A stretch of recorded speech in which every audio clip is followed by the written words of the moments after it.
सबको मेरा सलाम, सबको मेरा जय मसीह की।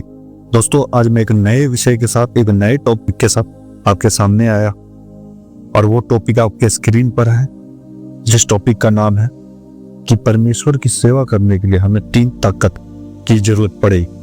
और वो 3 ताकत ये है, पहला गॉड पावर, दूसरा मैन पावर, तीसरा मनी पावर। दोस्तों, आपको एक अच्छी सेवकाई करने के लिए, प्रभु का सुसमाचार तेजी से फैलाने के लिए इन 3 चीजों की बहुत जरूरत पड़ेगी। इन 3 ताकत का होना आपके पास बहुत जरूरी है ताकि आप प्रभु की सेवा पूरे विश्व में फैला सके। हम कुछ वचनों से जानेंगे और इसको समझेंगे। तो आइए ये वचन पढ़ती, जकरिया 4:6।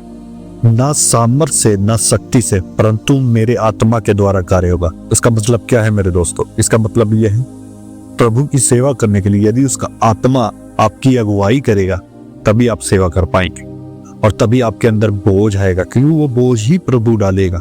मेरे दोस्तों, उसका आत्मा जब हमारे अंदर रहेगा तो वही हमारी अगुवाई करेगा, वही सही डायरेक्शन हमें देगा, हम कैसे कार्य करना है, कैसे नहीं करना, वही हमें समझ देगा और बुद्धि प्रदान करेगा और वो हमारी रक्षा करेगा और हमें रास्ता दिखाएगा।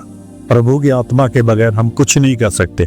उसका आत्मा ही हमारी अगुवाई करता है, वही हमें चलाता है, वही हमें ट्रेन करता है और वही हमें शक्ति देता है। और इसमें मुख्य बात यह है, सेवा आत्मा से होती है, सानी ताकत से नहीं। अब हम जानेंगे मैन पावर के बारे में। तो आइए जानते हैं। पहले एक वचन पढ़े, भजन संहिता 127:1। यदि यहोवा घर को ना बनाए तो बनाने वालों का परिश्रम व्यर्थ। इस वचन का मतलब यह है कि प्रभु की ताकत का होना भी जरूरी है और जो मनुष्य परिश्रम करता है, यदि इसमें प्रभु नहीं है तो वो काम ही व्यर्थ है मेरे दोस्त। इसका मतलब यह है कि प्रभु का भी साथ होना बहुत जरूरी मनुष्य के साथ। जैसे मैं हूं प्रभु की सेवा के लिए, परमेश्वर हमें चुनता है मेरे दोस्तों, वो हमसे कार्य करवाता है। और जो मनुष्य हमें मिलता है, जो मनुष्य हमें सहयोग देंगे और मैं अपना सहयोग दूंगा, शारीरिक रूप से अपनी ताकत लगाऊंगा मेरे दोस्तों, उसको कहते हैं मैन पावर। और इसमें पंच लाइन ये है कि बिना प्रभु के हर मेहनत अधूरी है मेरे दोस्तों, इसलिए प्रभु का होना बहुत जरूरी। अब हम जानते हैं मनी पावर, धन की ताकत। पहले वचन पढ़ेंगे, 1 तीमुथियुस 6:10। धन से प्रेम करना सब प्रकार की बुराइयों की जड़ है। इसका मतलब यह है मेरे दोस्तों, हमारा असली कर्तव्य यही है कि जो धन हमारे पास आए वो प्रभु की सेवा के लिए, सेवकाई के, सुसमाचार के उस पैसे का उपयोग हो सके मेरे दोस्त। यही असली धन है मेरे दोस्त, क्योंकि धन का होना भी बहुत जरूरी है मेरे दोस्तों। तभी आप सेवा कर पाएंगे, तभी आप सुसमाचार तेजी से फैला पाएंगे प्रभु का और तेजी से काम कर पाएंगे। और कुछ भी करेंगे तो पैसा लगेगा। इसमें पंचलाइन ये है मेरे दोस्तों, धन साधन है, मालिक नहीं। हमें धन को साधन बनाना है, प्रभु के कार्य के लिए उसको साधन बनाना है, पर पैसे को मालिक नहीं बनाना है। उसका मालिक हमारा एक ही है, पर्पस हमारा एक ही, वो है गॉड, जिसकी सेवा के लिए हमें इन 3 ताकत का होना बहुत जरूरी है। हमें अब तीनों का संतुलन मैं बताऊंगा आपको। पहले पढ़ेंगे मत्ती 6:35।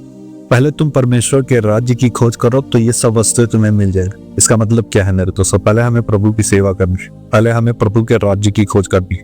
तो जितनी भी जरूरत की चीजें वो प्रभु हमें प्रोवाइड करेगा मेरे दोस्त। जब हम उसके राज्य की खोज करेंगे तब जाकर वो हमारे लिए रास्तों को खोलेगा और हमें किसी चीज की घटी नहीं होगी। तो हमें पहले उसके राज्य की खोज करनी है, वो हमारे लिए रास्ता बनाएगा, वो हमारे जरूरतों का पूरा ध्यान रखेगा। एक वचन और पढ़ूंगा मेरे दोस्तों, फिलिपियो 4:13। जो मुझे सामर्थ्य देता है उसमें मैं सब कुछ कर सकता हूँ। इसका मतलब क्या? जो प्रभु मुझे ताकत देता है, जो मेरे अंदर बोझ डालता है, जो मुझे संभालता है, उससे मैं सब कुछ कर सकता हूँ। मैं प्रभु के लिए सब कुछ कर सकता हूँ दोस्तों।